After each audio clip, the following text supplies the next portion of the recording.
EPS 95 की बात कर रहे हैं। ये हमारे एक दोस्त कमांडर अशोक राउत जी ने लगातार 1 साल से नहीं 2-3 साल से ये मांग कर रहे हैं सरकार से। मैं उनको समर्थन दे रहा हूँ ह्यूमन राइट्स की तरफ से, लेकिन उनके सारे सेक्रेटरी और मोदी जी भी 2 बार मिले और अमित शाह भी मिले, लेकिन क्या रिजल्ट मिला? क्या उनको पेंशन दिया गया? पेंशन क्यों नहीं दिया जा रहा? आप उसको जो टाल मटोल क्यों कर रहे हो? और मैं आज जो है लड़के लड़कियां जो बहुएं हैं वो बुजुर्गों को इज्जत नहीं देते, इसलिए वो सड़कों पे होते हैं, इसलिए वो वृद्धाश्रम में होते हैं। आज सारे पार्टियां जो है एक ही थाली के चट्टे बट्टे हैं। इनको सिर्फ सत्ता चाहिए, सिर्फ इनको कुर्सी चाहिए, जनता से इनको लेना देना नहीं है। चैनल बंद हो रहा है, स्ट्राइकें आ रही है हम पे, हमारा चैनल बिल्कुल बंद होने के निताज पे है। हमारा रेवेन्यू जनरेट होना बंद हो गया सर चैनल का। ये जो सोशल मीडिया जो आज दशा दिशा देने वाले लोग हो गए हैं, उन पे एक विधेयक ला करके सारे सोशल मीडिया, सारे यूट्यूबर को बंद करने वाले हैं। आप ईपीएस 95 वालों के साथ है कि नहीं? बिल्कुल साथ हो कि ईपीएस 95 को परमिशन नहीं मिलनी चाहिए। उनको परमिशन ईपीएफओ के लोग भी जो हैं उनको भी मिलना चाहिए। और तमाम यहाँ पे ईवीएम की बेईमानी करके आप कह रहे हैं 400 पार। अरे जनता, आपने कभी कहा कि हमें जनता वोट देगी तो मैं जीतूंगा? जनता अगर मुझे मैंडेटरी देगी तो मैं सरकार बनाऊंगा। आप कह रहे मैं फहराऊंगा, मैं 400 लाऊंगा। अरे भाई, चुनाव इलेक्शन कमीशन खत्म कर दो, आप चुनाव खत्म कर दो। क्यों करोड़ों अरबों रुपया खर्च करते हो? क्यों आपने जो दंगा फसाद कराते हो? क्यों मोब लिंचिंग कराते हो? इलेक्शन के वक्त में न जाने कितने लोग, हमारे साथी लोग मारे जाते हैं। हम जो मेहनत करते हैं, मजदूरी करते हैं, हमें सैलरी समय पे नहीं दोगे, हमें पेंशन नहीं दोगे, तो हम तो गुलामी है, हमें पैर की जूती समझ रखा है। तो हम जनता बेवकूफ लोग हैं, हम गधे लोग हैं, और इसीलिए हम अपनी गुलामी में जी रहे हैं। जो हमारे एक संवैधानिक पद पे रहते हैं, आप जनता के पैसा से आप प्रचार करोगे? अरे देश के अंदर प्रधानमंत्री और कैबिनेट मिनिस्टर को प्रचार नहीं करना चाहिए, पार्टी के लोग प्रचार करें। देश की राजधानी जंतर मंतर पर ईपीएस 95 के धरना प्रदर्शनकारी जो हैं वो अब जंतर मंतर पर नहीं है। कारण ये है कि उनको परमिशन नहीं मिल रही है। अपने हक अधिकार मांगों के लिए वो धरना प्रदर्शन कर रहे थे, जिसमें अपने फंड्स की वो मांग कर रहे थे, जो उनका पीएफ कटा है, जो उनका ब्याज लगा है, जो उनकी पूरी रकम बनती है, ताकि वो उनको मिल जाए। काफ़ी सालों से वो संघर्ष कर रहे हैं, लेकिन कहीं ना कहीं उनको जो है निराशा हाथ लग रही है। सरकार से भी मिल चुके हैं, डबल इंजन की सरकार है तमाम राज्यों में इस समय भारतीय जनता पार्टी की, और उस राज्य से भी कई लोग आते हैं। उनका ये भी कहना है कि हमने राज्य स्तर पर भी बड़े पदाधिकारियों से बात करके देख ली, लेकिन कोई निष्कर्ष नहीं निकल रहा। हम लोग यहाँ पर लगातार ईपीएस 95 का मुद्दा उठा रहे हैं, और जितने भी लोग जहाँ पर प्रदर्शन करने आ रहे हैं, धरना प्रदर्शन करने आ रहे हैं, लगातार उनकी तस्वीरें दिखा। मेरे साथ एक शख्स ऐसे भी है जो लगातार ईपीएस 95 का मुद्दा सामने रख रहे हैं और मानव अधिकार की बात लगातार करते हैं। जहां पर उनको लगता है कि मानव के अधिकारों का हनन हो रहा है, वहां पर ही वो पहुंच जाते हैं और उनके अधिकारों की बात करते हैं। मैं बात कर रहा हूं इस समय डॉक्टर दुआ साहब की, जो कि आहिरा नेशनल पार्टी के राष्ट्रीय अध्यक्ष हैं और ऑल इंडिया ह्यूमन राइट के एसोसिएशन के भी राष्ट्रीय अध्यक्ष हैं। दुआ साहब मेरे साथ मौजूद हैं। दुआ साहब, लगातार आप मुद्दा उठाते हैं, आप तो बात ही मानव अधिकार की करते हैं। 80, 75, 90 साल के बुजुर्ग हैं, आने वाले 5 साल क्या पता देखेंगे या नहीं देखेंगे, वो भगवान ज़्यादा जानता है। क्या लगता है कितनी कड़ाके की ठंड, दिल्ली जैसे शहर में जहाँ कड़ाके की ठंड पड़ती है, वो लोग आके बिना दरियों के, बिना किसी सिस्टम के नीचे बैठ रहे हैं, अपनी मांग कर रहे हैं।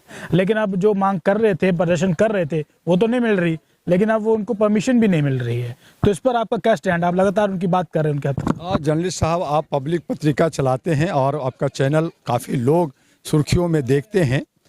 मैं धन्यवाद, आपका अभिनंदन करूंगा।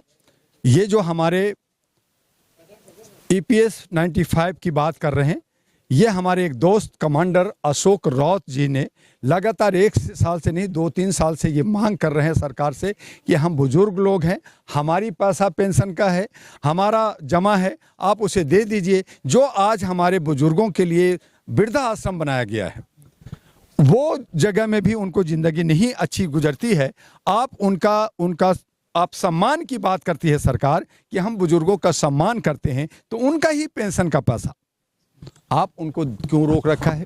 और लगातार वो जो बुजुर्ग जो 60 साल, 80 साल, 85 साल के हो गए हैं, वो अपने जीविका अर्जन के लिए अपना पैसा मांग रहे हैं, तो आप उसकी टाल मटोल करते हैं, आप उस पे मीटिंग करते हैं, आप उनकी आवाज़ को दबाते हैं, और जंतर मंतर पे भी आप बैठने नहीं देते हैं, धारा 144 लगा देते हैं। तो ये कहाँ का सम्मान मिला?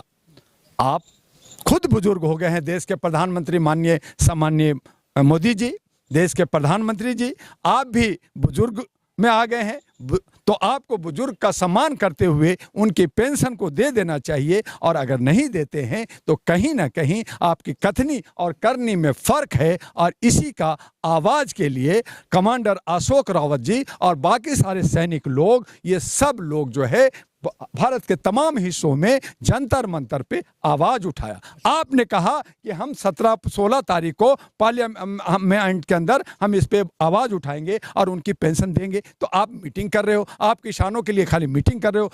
कब आप एक्शन में आओगे ये देखना। रावत जी नरेंद्र मोदी साहब से भी 2 बार मिल चुके हैं, प्रधानमंत्री नरेंद्र मोदी से 2 बार मिल चुके हैं। मुझे मालूम है, मेरे दोस्त हैं, मैं जानता हूं, मैं उनका आंदोलन का एक हिस्सा हूं, मैं उनको समर्थन दे रहा हूं ह्यूमन राइट्स की तरफ से। लेकिन उनके सारे सेक्रेटरी और मोदी जी भी 2 बार मिले और अमित शाह भी मिले, लेकिन क्या रिजल्ट मिला? क्या उनको पेंशन दिया गया? पेंशन क्यों नहीं दिया जा रहा? आप उसको जो है टाल मटोल क्यों कर रहे हो?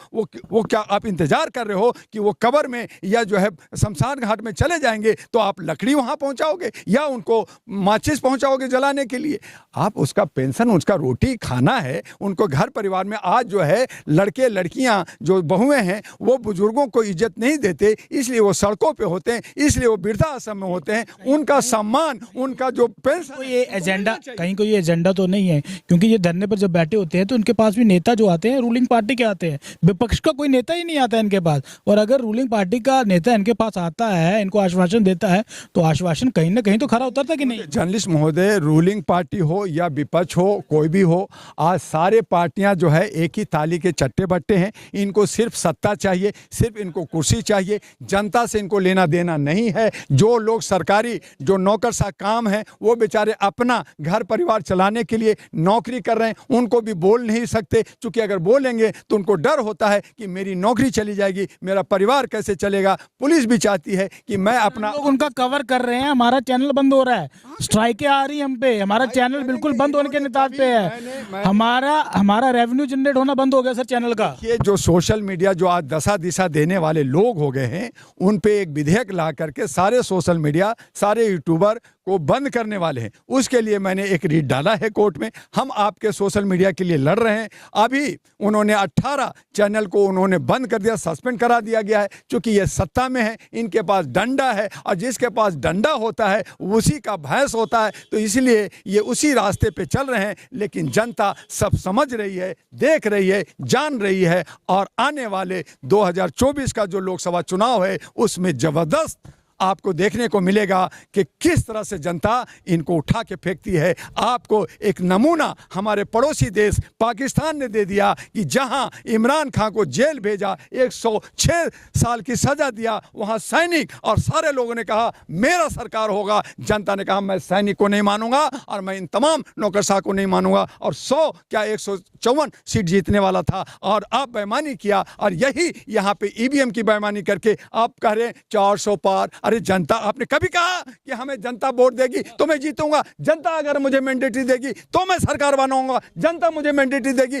तब मैं 15 अगस्त को लाल किला पे आप करें मैं फहराऊंगा, मैं 400 लाऊंगा। अरे भाई, चुनाव इलेक्शन कमीशन खत्म कर दो, आप चुनाव खत्म कर दो। क्यों करोड़ों अरबों रुपया खर्च करते हो? क्यों आपने जो दंगा फसाद कराते हो? क्यों मोब लिंचिंग कराते हो? इलेक्शन के वक्त में न जाने कितने लोग, हमारे साथी लोग मारे जाते हैं, कितने आंदोलन होते हैं, कितने अरबों खरबों रुपया खर्च होता है। जब आप 400 पार हो ही गए तो आप कहो कि मैं बादशाह हो गया, अब मैं सम्राट हो गया, बाकी जितना चीफ मिनिस्टर है वो राजा हो गया और मुझे राज करने दो, बाकी चुनाव नहीं होगा, कैंसिल करो ना, बोल दो ना। जैसे ताली बजा दिया, थाली बजा दिया, जीएसटी ला दिया और भी कर रहे हैं तो कर दो ना। मैं कहाँ का, मैं भी कहूंगा जय हो मोदी जी, इंडिया गेट पे कहूंगा हमारे देश का जो है सम्राट मोदी जी हो गए, विष्णु के अवतार हो गए, खत्म कहानी। क्यों मरवा रहे हो मेरे भाई? हमारे हक अधिकार का, हमारा जो पैसा कमाते हैं, हम जो मेहनत करते हैं, मजदूरी करते हैं, हमें सैलरी समय पे नहीं दोगे, हमें पेंशन नहीं दोगे तो हम तो गुलामी है, हमें पैर की जूती समझ रखा है।